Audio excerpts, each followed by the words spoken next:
the presidents now. You cannot say, okay, Bihar mein chahiye, MP mein nahi chahiye. Then if it happened in Bihar, you can demand it for MP, you can demand it for UP, you can demand it for across all the states. So whatever is happening is good, because my simple logic is, if Bihar has a population of 8 crores and the voters are supposed to be 4 crores, you can't simply go by number. What is the eligibility of the voter? How do we ensure that there are no two voter cards which are weird? How do we ensure I'm not also voting in Bihar tomorrow? Who will ensure that? Okay, but my simple question again, I'm going to come back to Kuntal Krishna. The same question. Like I already raised this point, there are so many people, so many Biharis who travel looking for jobs elsewhere, and they only come back to their hometown to vote. How is the Election Commission ensuring that they are being accounted for during the revision exercise? Are they expecting these individuals to come back to Bihar and be part of this documentation process? And then are they going to leave their jobs, let go of their, a lot of them daily wage earners, let go of those daily wages, come back and then come back again during the election time, which they traditionally do?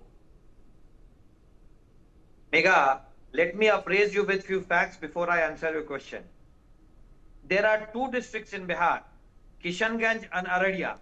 In these two districts, 105% and 103% of Aadhaar cards were being found. 105% and 103%. Second thing, in Kishanganj alone, in last 15 days, 270,000 requests for their, we call that the proof of stay. 270,000 people has applied for proof of stay in one district, Kishanganj, which hardly has got a population of 10 lakh. So this is a fact which my friends must know before there is any question on this. One more fact I would like to bring in your notice, Megha. In 2003, when special intensive revision was conducted in Bihar, it was conducted in 31 days only. So my friends in opposition who are raising this issue of timing and again, that will it be conducted in this short span of time? Election Commission has requested political parties to help Election Commission is getting it conducted. And Election Commission has been consulting political parties for last 4 months. RJD alone has appointed 56,000 block level agents. Okay, you already mentioned that. We already mentioned that, but you're not answering my question. Megha, see, the whole process is so transparent that no origin will be debarred. No original Indian citizen. But people who obtained their election voting cards, so it would be interesting. I definitely would want to get an answer from the Election Commission that is this process also taking place in the rest of the country where Bihari migrants are working over there, living their livelihood, who only come back to their home state to vote. I mean, is that process happening or not happening? Again, that's something that's ambiguous, and I think the Election Commission needs to clarify that. Is that even practical? Is that even feasible for an individual to leave his job and come back to Bihar only for this process and then only to come back for the election? Again, if a clarification could be given on this, it will be great. Otherwise, I think it's an incomplete process because you are seeking documents, fresh documents from last time voters as well, repeat voters as well. But if they are not available in their hometown in Bihar, are you going to strike off their names? So a lot of questions there. On that note, I thank all of you for joining me on the telecast, and thanks for watching Newsx.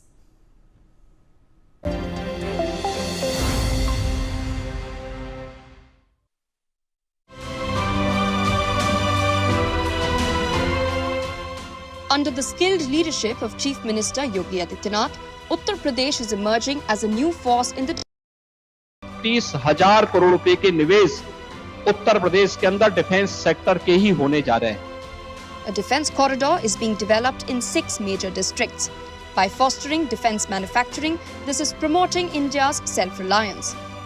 The defense corridor has attracted investment commitments worth rupees 30,000 crore. 96% of the land allocated has been acquired.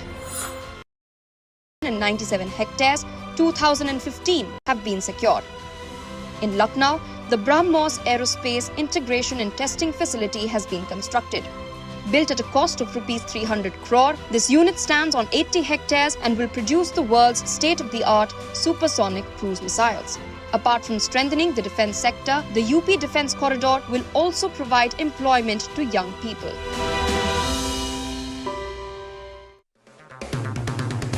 अगर आप बनना चाहते हैं anchor या फिर आप में है जुनून एक तेज तर्रार न्यूज रिपोर्टर बनने का, तो आप ज्वाइन करें ITV और इंडिया न्यूज़ का media school.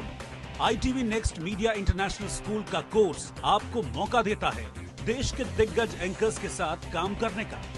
ITV next media international school में आप बेहद नजदीकी से देख पाएंगे किस तरह से ITV नेटवर्क के दिग्गज पत्रकारों की टीम दिन रात खबरों पर काम करती है। इस कोर्स के दौरान आप सीखेंगे एंकरिंग की एक एक बारीकी उन एंकर्स के साथ जो देश को रखते हैं हर खबर से बाखबर।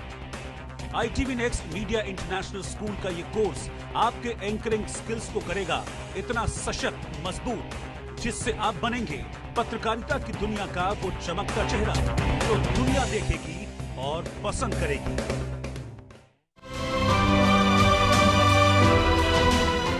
Uttar Pradesh government's Project Alankar has emerged as a standout example of effective educational reform. Launched by Chief Minister Yogi Adityanath in October 2021, the scheme has transformed infrastructure and learning environment in state-run schools.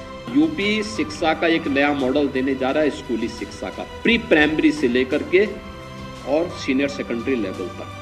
The project seeks to achieve 100% compliance with 35 infrastructure and facility benchmarks in 2,441 government schools. Under this initiative, schools are being equipped with smart classrooms, science laboratories, libraries, computer labs, and hygienic toilets.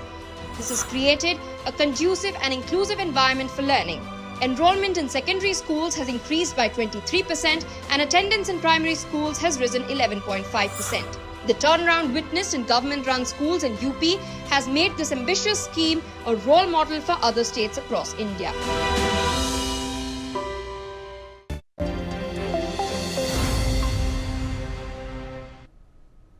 Hello and welcome. You're watching Newsx. I'm Megha Sharma. There's a breaking development. Indian Prime Minister Narendra Modi has been conferred with the Namibia's highest civilian award, Order of the Most Ancient Welwitschia Mirabilis. This is the 27th such award that has been received by Prime Minister. Earlier, Brazil too conferred its highest civilian honor, the Grand Collar of the National Order of the Southern Cross, on Prime Minister Modi. To give me an update on this is Aditya Vadhavan. Aditya, give us this information, visuals on our screens of this great honor being bestowed upon the Prime Minister.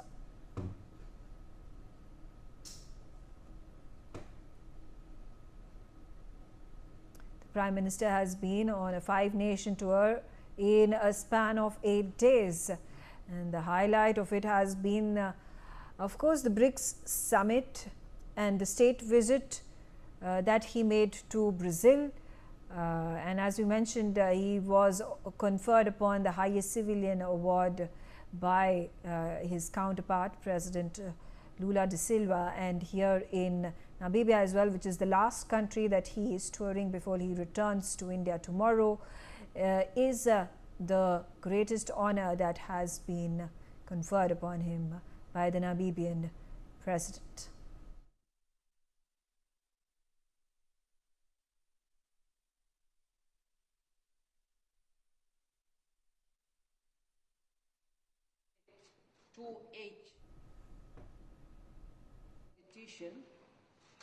I, Netumbo Nandi Ndaitwa, President of the Republic of Namibia and Commander-in-Chief of the Namibian Defense Force, I have the honor to confer the honor of Most Ancient Order.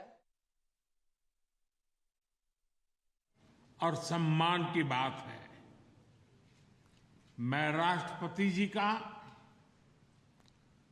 Namibia की सरकार और Namibia के लोगों का हृदय से आभार प्रकट करता हूं। मैं इस सम्मान को 140 करोड़ भारतीयों की ओर से विनम्रता के साथ स्वीकार करता हूं।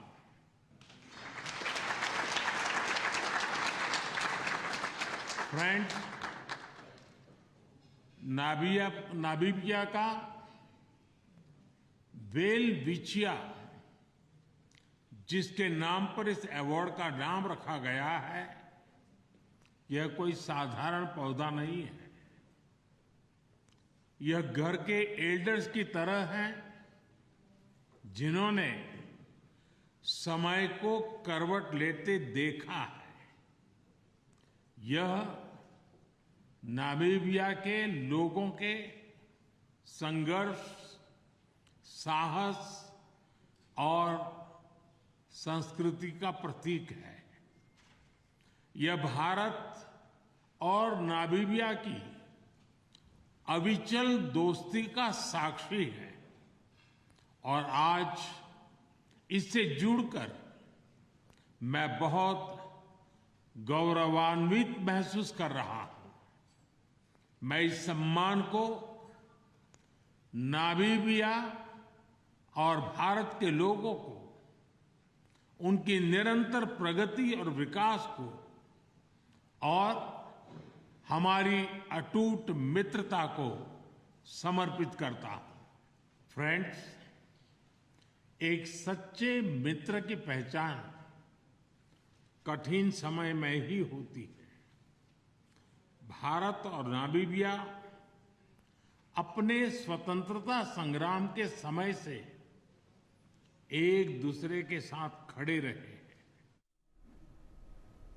All right, we are keeping our focus on the Indian nurse Nimisha Priya, who is now said to be executed on 16th July for murdering a Yemeni national, Talal Abdo Mehdi, in 2017. The 36-year-old, who has been on a death row since 2020, has exhausted all legal options to get a reprieve following confirmation of the death warrant by the Yemeni prison authorities.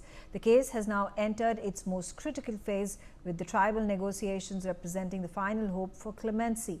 The authenticity of the execution order has been verified through Indian embassy staff in Yemen, distinguishing this development from earlier false alarms.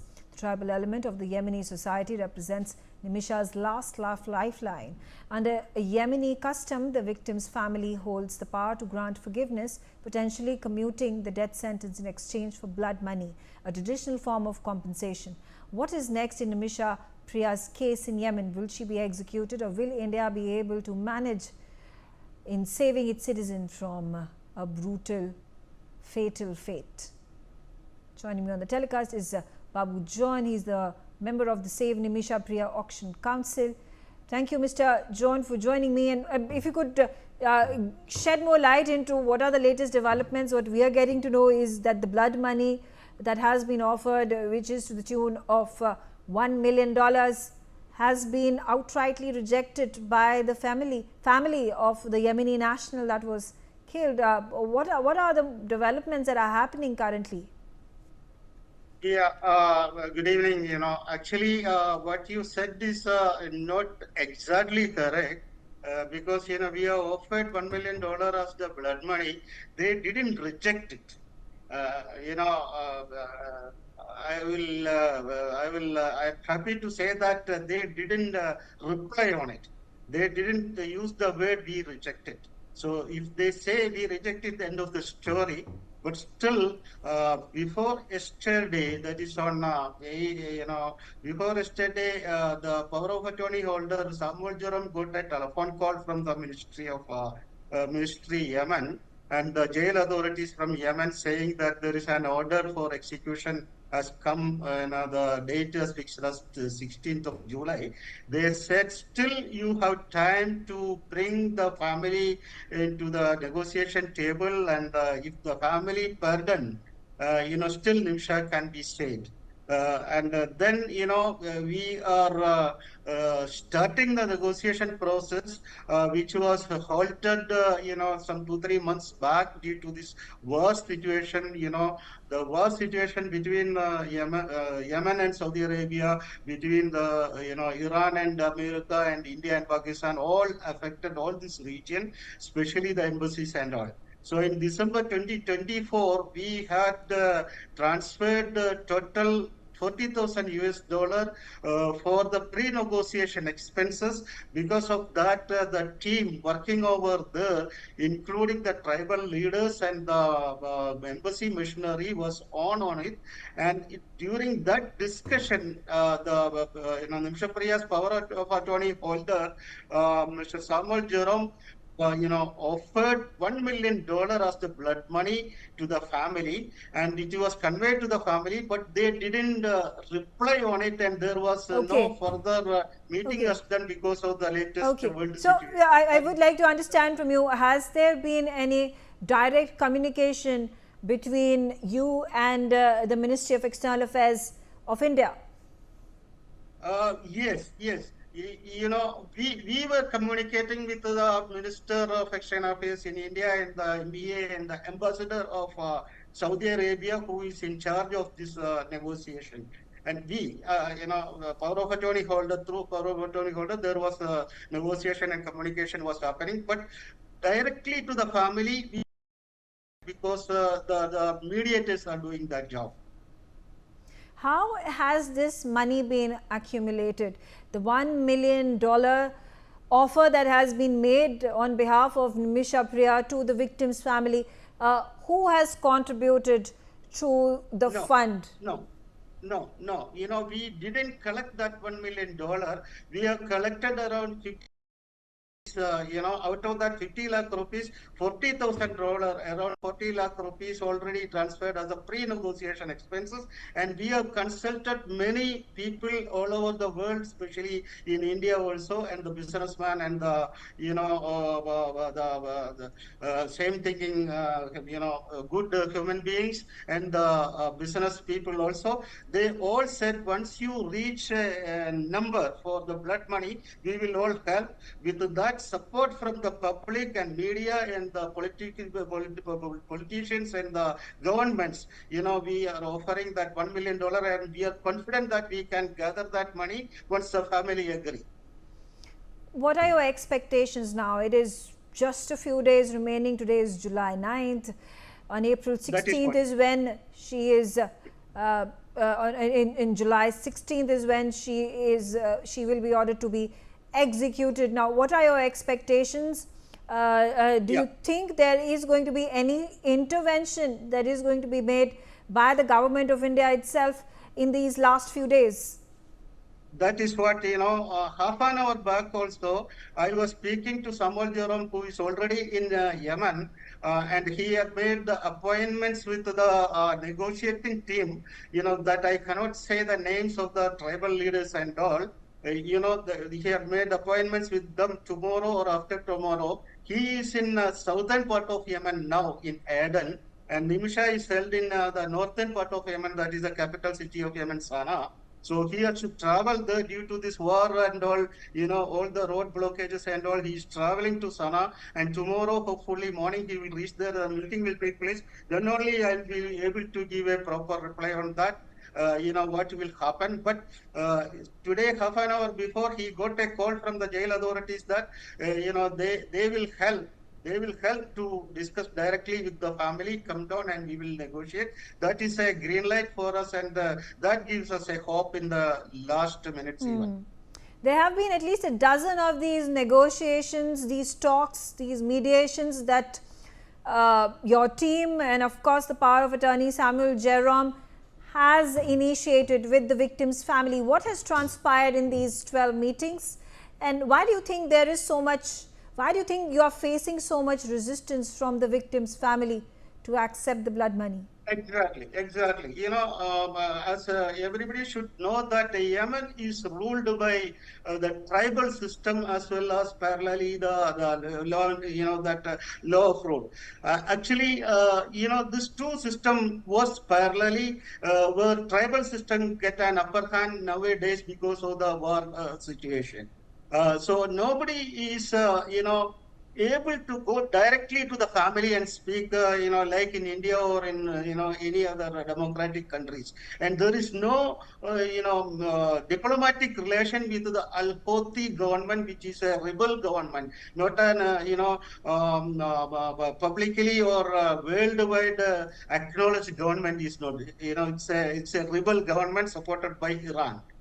So nobody is having direct diplomatic relations to speak directly to the family. It is very risky, very dangerous. That is why we have to use through this mediators only to convince the family. That part, as you rightly said, there are more than a dozen of meetings has happened after we transferred the last installment of $40,000. But all the time family was not rejecting, but they are hearing. And what happened was they are comparing the amount of the money with the Saudi Arabia. You must be remembering one Abdul Rahim, seeking for the blood money. Blood money saving from murder case in Saudi Arabia. So the discussion was going on like that, even though not officially, that number was in front, but we offered $1 million. And once the family accept or family say no, we need more, then also we are ready to discuss and we are ready to think about it and discuss about it. The practical difficulty in Yemen is that there is no democratic government. Yeah, you already mentioned that. All right, thank you, Babu John, for joining us and airing your views and telling us what exactly the situation is on the ground from Nimisha Priya's side. I'm currently being joined by Ambassador Suresh Goyal. Ambassador Goyal, a very complicated, complex situation that India finds itself in. On one hand, there is a murder charge on this Indian national, and on the other side, there are appeals after appeals are being made to save Nimisha Priya and bring her back to Kerala, bring her back to India. What's your opinion? Do you think this is a dilemma that's difficult for the Indian government to figure out, to get out of? Well, the government of India will continue to try and see that if Nimisha can be released and brought back to India. Only today in the morning when I was talking to a few friends, I was just being told that yes, we will continue to try. 16th July is the date. There is still a week. We don't know what the results will be, but we will continue to try to see if Nimisha can be allowed to or release and allowed to come back to India. Let us see. These are the cases on which it's very, very difficult. In January, I was quite optimistic because when they changed the date, that was a signal that they may be prepared to really let her go. But let us see. I don't know. But we will try. We will continue to try. Professor Madhav Nalapat is also on the telecast with me. Professor Nalapat, in contrast to the case that was playing out in Qatar, where a number of our Navy veterans had been jailed and they were ordered to be executed, but I think all but one have been saved and brought back to India. Much thanks to India's very strong diplomatic relations with Qatar. Something that really cannot be achieved in Yemen because of the rebel government that has been put in place, and it is not a democratic government which can be recognized by the rest of the world, let alone India. Do you think that is perhaps the single biggest challenge for India in resolving this issue? No, I don't think that's a challenge. I think our diplomats have got the skill needed to ensure that they have people who can represent them and make sure that every effort is made to save this very unfortunate lady. I can well believe her story that she I mean, it was, she thought it was a dose and not an overdose, because possibly the victim himself may have taken a dose without her knowing, or possibly she was very distraught or whatever. But whatever it is, the reality is that killing a Yemeni national and frankly cutting his body in several parts, because according to some strict interpretations of the law, the code of law, that kind of thing is a great barrier to one's entry into heaven. So clearly, that second action was even more, I mean, if I may say so, even more unwise from the point of view of a solution. Having said all that, there is no question that now it comes to a question of what the family is willing to accept.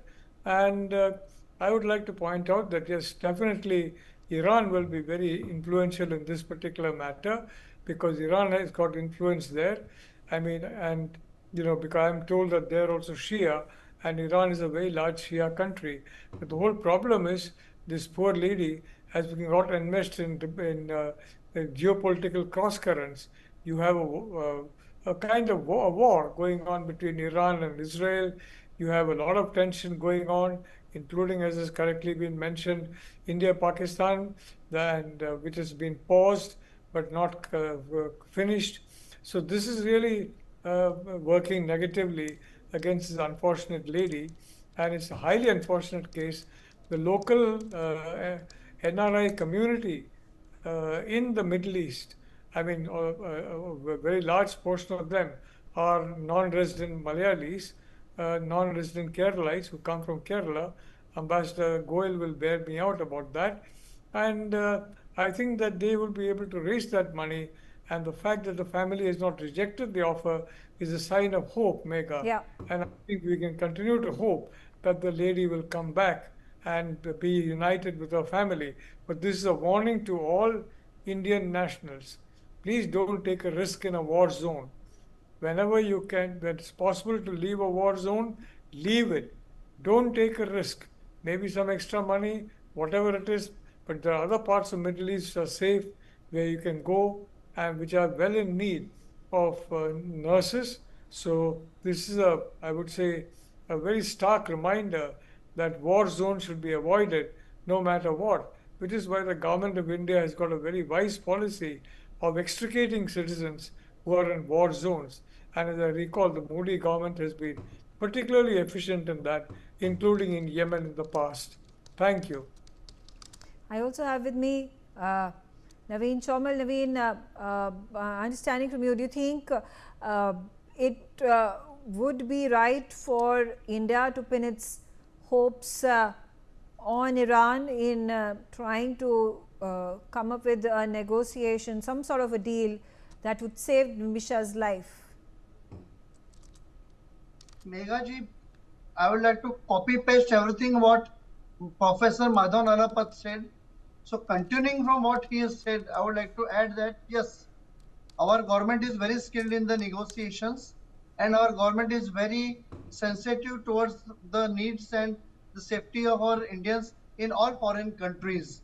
So we can be assured that government is doing its level best. And it is very clear that Houthis in Yemen are sort of savage and they are terrorists. We have seen recently what they have done to the ship from the Greece. So terrorism is not Greek for them. It's a common thing and they don't, it doesn't matter to them any consequences. So Qatar's case was different. Qatar's government was knowing that it's a big mischief to hang the Indian citizens unnecessarily. So it was writing on the wall that they will chicken out and ultimately under our government's pressure, they will not dare to spoil relations with Bharat. But Yemen is a different ball game. So ultimately, as very rightly pointed out by Professor Nalapatji, we'll have to use the Iranian channel. Iran has got very good hold on the Houthis over there, and hopefully our legal counseling can also be there. Very rightly pointed by Professor Nalapat that yes, this is not a case of murder in the first place. We are divided in two parts. First is the death of that particular person, Mahdi, and second is the cutting of his body into small pieces. So first part is not a murder because it is a case of clear at the most accidental overdose. So on that basis, and since the Okay. family is still ready for Okay, the but at the same time, I don't think any of blood these money, arguments are going to hold water. An execution date has already been announced. It is, you know, the law that is being followed in Yemen. It's Sharia, but at the same time, you know, it's a rebel government that has not been democratically elected by the people, by the citizens of Yemen. So highly risky to actually you know, fall back on it or believe it and trust it. And the entire you know, the ball is in the court of the family. It depends on the victim's family if it accepts this offer, the money that is being presented from Nimisha Priya's side. Quickly, last word from you, Ambassador Goyal. Going forth, yes, there are precautions that should be taken by Indian nationals, as Professor Madan Alapat pointed out. Again, who is, I mean, I think we are long past that stage where we are going to at this time speak in favor or against Nimisha as to whether this was accidental death, whether it was an overdose by accident, whether she actually deliberately did that. I don't think any of it at this point is something. I mean, I think we are way past that